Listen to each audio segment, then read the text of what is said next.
On today's Locked On Jayhawks, we discuss the importance of Jaylen Daniels to KU's success and three returning KU football players that are going to have a huge imprint on how this season goes for Lance Leipold and company.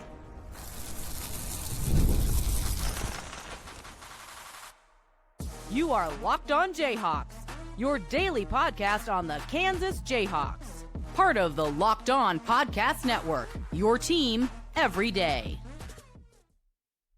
What's going on? I'm Derek Johnson at DJohnsonRadio Radio on Twitter. This is Locked On Jayhawks. Thanks for making it your first listen every day, and thank you to everydayers catching each and every episode of the show. We are free and available anywhere you get your podcasts, including on our YouTube page where you can like and subscribe to the show. Let's get that thing to 4K on the subscriber list. So please subscribe. You might be an audio-only listener. Subscribe over on YouTube too. Doesn't hurt you, you know. And on today's episode, we're talking a little KU football. Three returning players, including Jaylen Daniels, who are said to have a huge impact on how good Kansas winds up being in the 2025 season. So we're going to start with Jaylen Daniels. We'll move on to a couple other players that we think are going to be massively important to KU's outcome that are returning to the team. Of course, thank you to everydayers who already caught the episode talking about newcomers that are going to have such impact. If you haven't already caught that one, go ahead and do that. So Jaylen Daniels is the first guy that I want to talk about here. Obviously, right? He is your quarterback. He is the guy who has been, I guess, I don't know, divisive or polarizing. Like, that's probably too strong. I think a majority of KU fans, love Jaylen Daniels. But obviously, there are always, especially in today's day and age, in the social media age, you can always find a hater, so to speak. And you can find a good amount here with the controversy of Jaylen Daniels, from the injuries of his first couple of seasons, the Texas situation, to, the back stuff, to then last season, how it was kind of up and down with performance. But, I still believe in Jaylen Daniels. I still believe Jaylen Daniels can be one of the best quarterbacks in the conference, right? And Jaylen becomes very interesting, especially because of the highs that we have seen from Jaylen Daniels are as high as any quarterback that I can remember in a Kansas uniform. But we've seen some of the lows this past season where the lows were pretty bad, where it was like we were having discussions of, do they need to give somebody else another shot? Is it the offensive coordinator? Like, what's going on here, right? And so you look at between 2021 and 2023, that's Jaylen Daniels playing those final three games of the 2021 season. That's, the games he played before the injury and then after the injury in the 22 season. And then that's the first, 4 games he played in 2023. Total it up, Jaylen Daniels in those combined seasons had 30 passing touchdowns to 8 interceptions. Those are very, very good numbers, right? And if we add rushing scores too, it goes to 40 total touchdowns compared to 8 interceptions. That's really good numbers. Obviously, it's segmented out over different seasons, but a lot of that is due to, injury, and that lowers it even more. Last season, though, so again, those 3 seasons, 40 touchdowns to 8 interceptions. Last season, he had 12 interceptions, 4 more interceptions, and he had 14 touchdowns.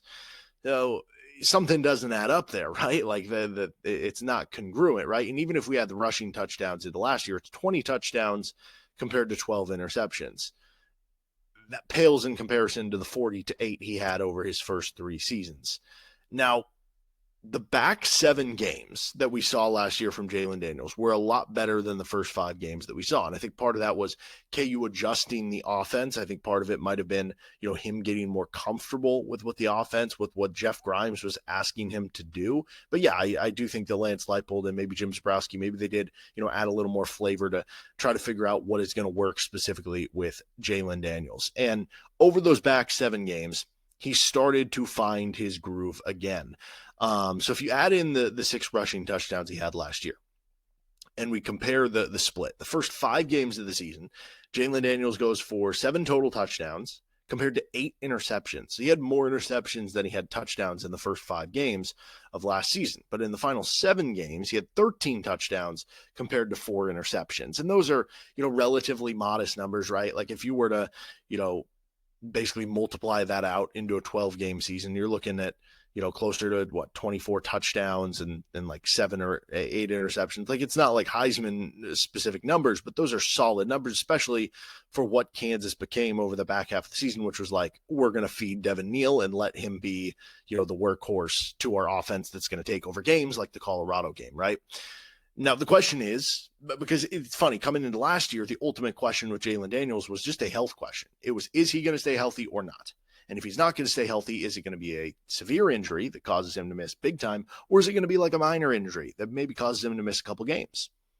And now we go into this season, and it almost feels like that's a lost conversation. Not that it's not still there, but we saw him play a fully healthy season. And so from that perspective, it almost lets you move past it a little more.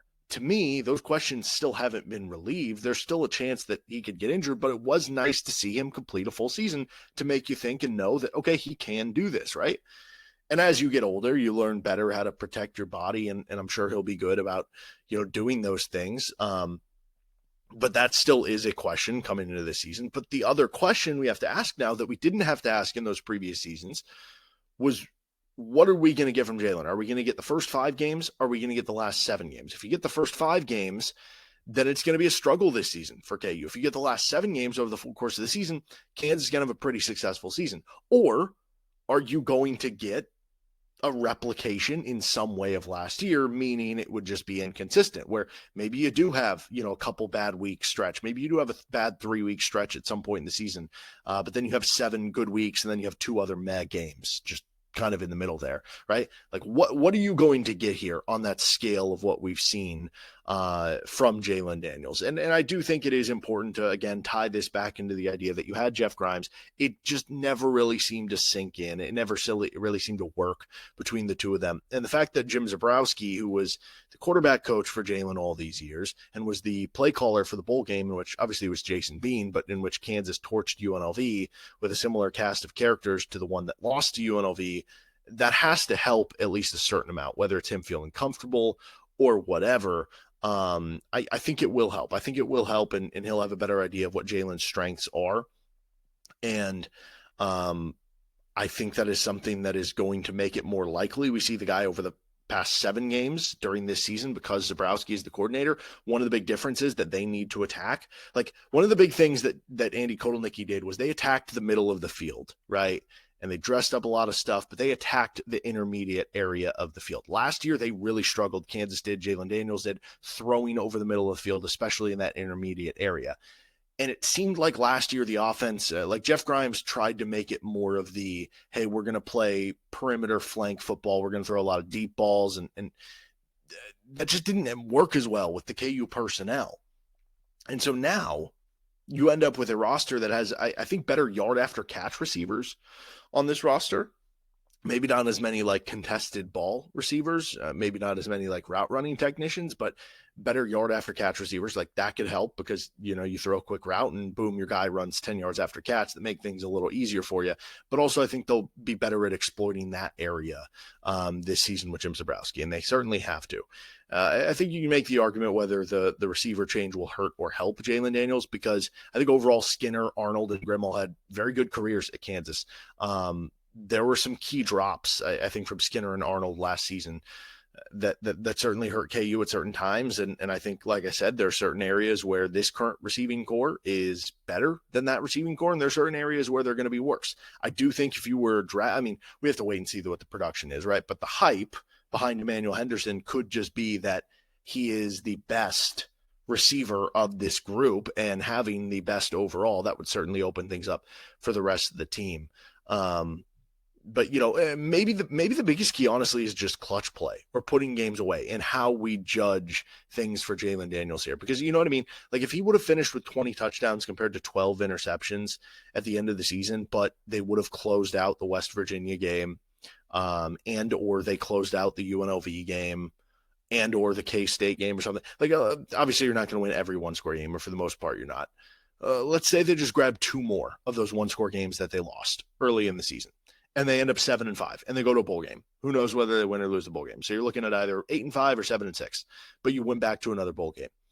At that point in time, I don't know how much we'd be talking about that. You know what I mean? Like, or maybe it's just the early season woes were so apparent and appalling that just kind of jumped out in front of us. But if they can close games better, then I guess it doesn't really matter as much what happened over the course of it, right? Because again, if you close the game better against Illinois and UNLV in case, like, you end up with a lot more wins than you did last season. So even though it is a discussion of what are you going to get here, as long as you're getting more from just that area, clutch time, performance, that could be enough to change the pendulum of the winning pendulum, so to speak, in the right direction in a lot of big ways. So who are a couple other players that I think could have a huge impact on where Kansas stands this upcoming season? Let's get to that next. This is Locked On Jayhawks.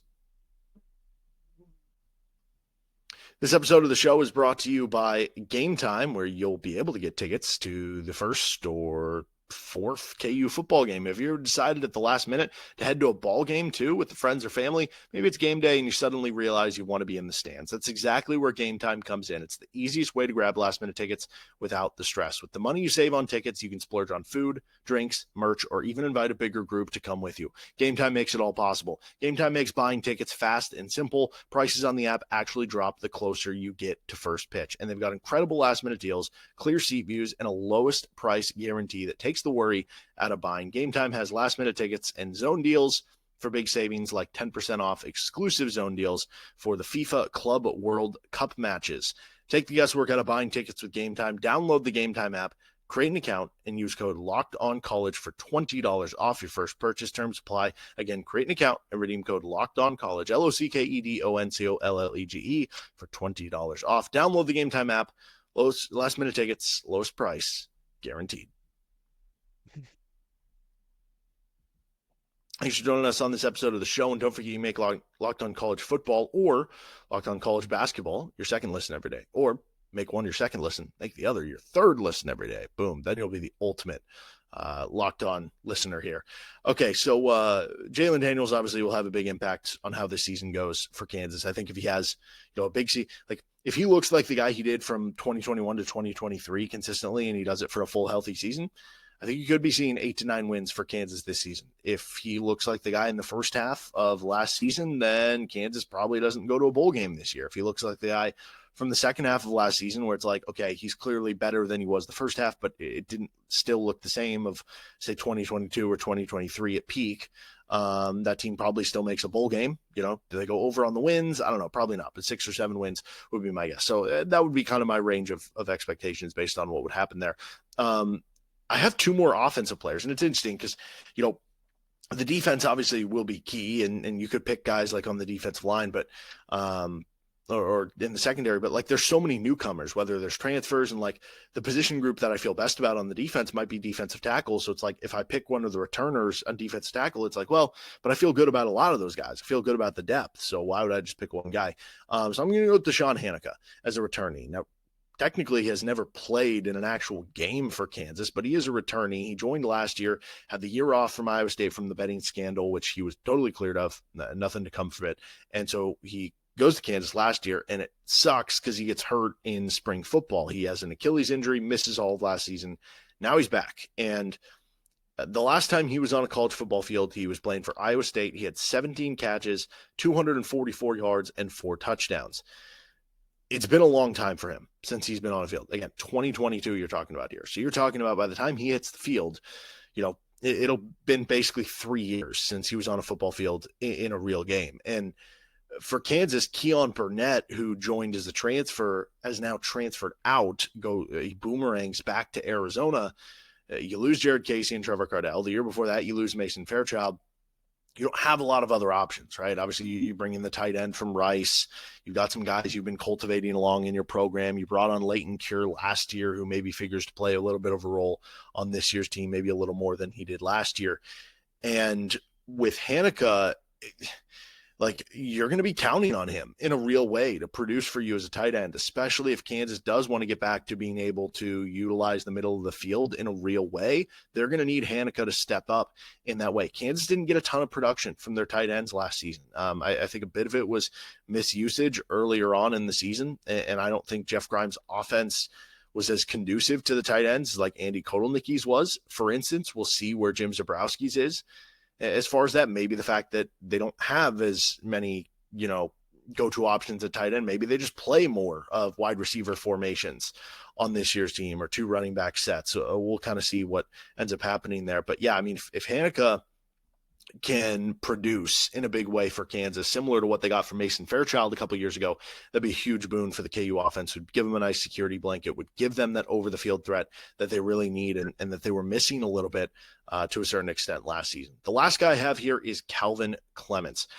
Kansas needs a big jump from Calvin Clements, and he is somebody who came in with prospect pedigree. He's got the body. He's gotten on the field early. I mean, he was playing in the bowl game as a true freshman.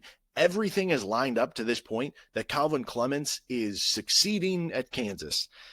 There's going to be a lot of pressure on him this year to be really good. And in general, I don't just think like Calvin Clements becomes one of the most interesting players on the team to me, not just because he is this local kid who is a really good prospect and could turn out to be a future NFL player for KU on the offensive line. It's also the idea that in general, Calvin Clements is kind of a representation of internal program development for KU and how the staff is going to be able to cycle guys through. I say this all the time. The best programs in the country, like, sure, maybe you're going to have years where you win less games than you did the year before. You're going to have times where you lose a player and you replace him with a player who doesn't end up being as good. But the best programs in the country find a way to replace good talent with other good talent. Again, you could be going from a first-round pick to a third-round pick, right? You could be going from an All-Big 12 second team to an All-Big 12 honorable mention. You could be going from an All-American to just a serviceable starter. But the best teams in the country find a way to at least find that serviceable player, a good enough player that they coach them up, they develop them, they find the right talent, and those players are able to fill in. And so the best teams in the country are able to do that consistently over and over. And Calvin Clements becomes one of those guys. Like a lot of the guys they've had success with over the previous years, I do think Lance Leipold and his staff get credit for helping develop them in a way that other coaching staffs at Kansas wouldn't have been able to or didn't. But a lot of them have been, Les Miles guys, right? There's kind of a mix of Miles and Leipold. Clements fully represents a full-on kid for this staff, to where him developing, it's not the be all end all. You have to do it with multiple guys, but he would very much be a success story in that regard of like, they developed this kid. They lost good talent at left tackle, back-to-back seasons of having basically NFL players at left tackle for, I guess, really, if you want to say 3, if you want to go back, but of having NFL talent at left tackle, and they developed one internally from a local kid and turned him into a good starter. Like, I mean, that's a program win if you can do that. That is a program defining moment in terms of this is what we are about. This is what we are going to do. So it is bigger than Calvin Clements in a lot of ways. And I don't mean to like put pressure on the kid or anything, because it's, he just needs to be him. He just needs to play his game. But you look at it. So 2023, 83 snaps, again, very limited. He's playing as a true freshman, which that's difficult on its own as a true freshman on the offensive line at any level of D1 football, let alone in the Big 12. He had a 58 PFF grade, 42 in pass block, 61 in run block. Then a bit of a bigger sample size last year, 169 snaps. He has a 61.4 PFF grade. That's as a redshirt freshman. And again, 60 basically puts you in the range of just being like an average starter. If you're an average starter as a redshirt freshman at left tackle or just at tackle in general in the Big 12, that's pretty darn good. 73 pass block grade too. So there is a opportunity for him to make a big jump, but that becomes the question. Is he going to be, like, for instance, if you're looking at PFF grade, it's just a measure. Is he going to be a player who's a 65 PFF grade this year, which that would be a solid starter, and that would probably still be a success, right? For a guy who would be in his first year starting as a redshirt sophomore, that would still be a good thing for KU. Or is he going to take like a legit jump up where it's like, oh, this dude looks like an NFL draft pick. You know what I mean? And he's an all Big 12 player right away. And the other part of this too is that, like I said, it's the fact that Kansas has set the bar so high these past couple of years with offensive tackles. Last year you had, Logan Brown and Bryce Cabledew on tackles. Like, Cabledew ends up getting drafted in the NFL. Logan Brown had an 82.5 PFF grade last year. 2023, Dom Pooney, who ends up being a year one starter for the 49ers on the offensive line, he had an 80.6 PFF grade. Those are big shoes to fill at the tackle position for Kansas. And you could go back to 2022. I mentioned, Earl Bostic. He is a player who's having, I guess, a cup of coffee here in the NFL. Last I saw with the Cowboys, he had a 60 PFF grade in 2022. So he was just a fine, solid starter there who, had some warts, but that offense was still really good. And What I find interesting there with that one, though, is that they had Mike Nowitzki, and that was, I think the following season, Nowitzki had a not as good season because he was playing injured, but that I think was Nowitzki's best season at Kansas. Michael Ford, Bryce Cabledew, Dominic Pooney around him, so they had really good insulation. And then you basically just needed a solid left tackle, which they were able to get with Earl Bostic. That is the one thing that makes it harder on Calvin Clements here, is that if you get Earl Bostic level production out of Clements, I don't know that they have, like Bryce Foster is really good, and Kobe Baines is a solid guard for KU. But right now you do have a little bit of question. Is Enrique Cruz and Tavaki Tuiko Lovato, or one of these other guys like Nolan Gorchika or James Livingston or something, are they going to be enough to kind of fill in around it, that if Clements does end up just having an average season, which again would be a good result overall for KU for a redshirt sophomore playing left tackle, but are they going to have enough on the offensive line to overcome after the past couple of seasons you've had special left tackle play, to say the least? All right, let's continue on here with a little more on college athletics, the NIL game, rev share, some interesting numbers coming out. This is Locked On Jayhawks. Thanks for joining us on this episode of Locked On Jayhawks. Again, you can check out Locked On College Football or Locked On College Basketball for your second listen every day. I wanted to make quick mention of this one. Gary Woodland was named a U.S. Vice Captain for the 2025 Ryder Cup, so he's going to get to help, I guess, pick the team, or I don't know what the Vice Captain does necessarily. But really cool, the Oliva Jayhawk over there, and really cool story of what Gary's been through. If you haven't checked out, there's a Full Swing episode, which is on Netflix, that kind of details Gary's story in a real way, and that's just a good show in general, so that's cool. Also, this came from Ross Dellinger last week.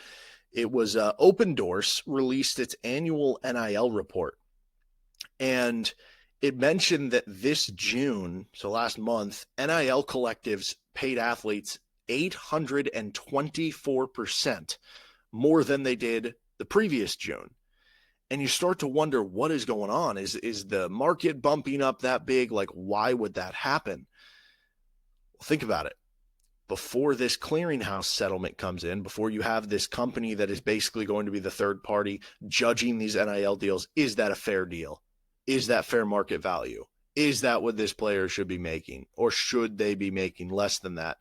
These schools were trying to fit in these NIL deals before that happened to basically be like, hey, we can overpay you now, and then we're not going to be able to overpay you. And I'm sure a lot of that was coming from the players and the agent side to be like, hey, we want to get paid now because we know we have the opportunity to make more money now. So you end up with that number that I bet you if you go to June of next year, it's going to sink so much, even if you compare it to just where it was, 2 years ago. This was also shared too. Athletes are projected to get $2.75 billion this year in rev share plus NIL. And this is where the whole idea, the NCAA continues to cling to this student athlete thing. And the problem with that is what is kind of preventing, like, you might be talking to somebody about the transfer portal and I've had plenty of water cooler discussions where you're talking about the transfer portal and, oh, I don't like this. And, this and that. I wish they could have contracts, or the problem is you cannot have contracts unless this was basically, you can't, under the guise of having student athletes, you're basically preventing the student athletes from forming a players union. And without the players union, you can't have a collectively bargained agreement that would allow you to have contracts. And yet you see this number where $2.75 billion in rev share plus NIL, this is professional sports. If you want to call it minor league sports, that's fine. Certainly would be the highest paying minor league sports. That's for sure. So you look at that, you look at those numbers, and to me, it just is this like idea that like the NCAA needs to get rid of this farce.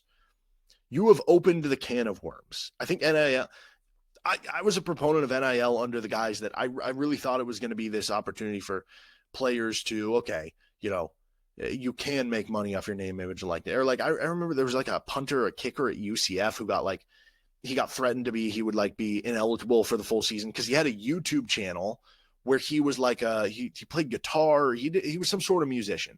And the YouTube channel had nothing to do with the fact that he was a kicker or punter. But the NCAA, under their dumb rules, were like, oh, but you could hypothetically be using your, name, image, likeness, your popularity, your notoriety as an athlete to boost up the other things that you do, even though it was like a kicker or a punter at UCF. It's like, nobody's going to know what this guy is, right? And those were areas where like I was, okay, great. And like, if a player, there was nothing stopping me as a student from, getting paid. So what should stop one of those players if a business wants to sponsor them? Instead, what we have wound up with is just donors basically outbidding each other to take on the talent. Maybe that was so predictable from the start. But if you do want that, and now that this whole can of worms has opened up, if you do believe that, okay, the best way to move forward is to find some way to, have kids sign contracts where, they sign a 2 or 3 year contract. Maybe there's a team option, a player option, a mutual option at the end of it. Maybe it is a 4-year contract. Maybe there's buyouts in the contract where if you do want to leave, you have to pay a buyout to the school, or the other school bringing you on has to pay a buyout to that school, right? There are certain ways you can do it, but none of that can happen without the NCAA giving up that kind of student athlete thing and allowing for, player unions and some collectively bargained sort of thing. Because again, $3 billion essentially, if we round up this year, in rev share and NIL for these players. That is absolutely bonkers. All right, that'll do it for this episode of Locked On Jayhawks. You can find our show anywhere you get your podcasts, including on our YouTube page, where you can like and subscribe to the show. See you next time for another edition of LOJ.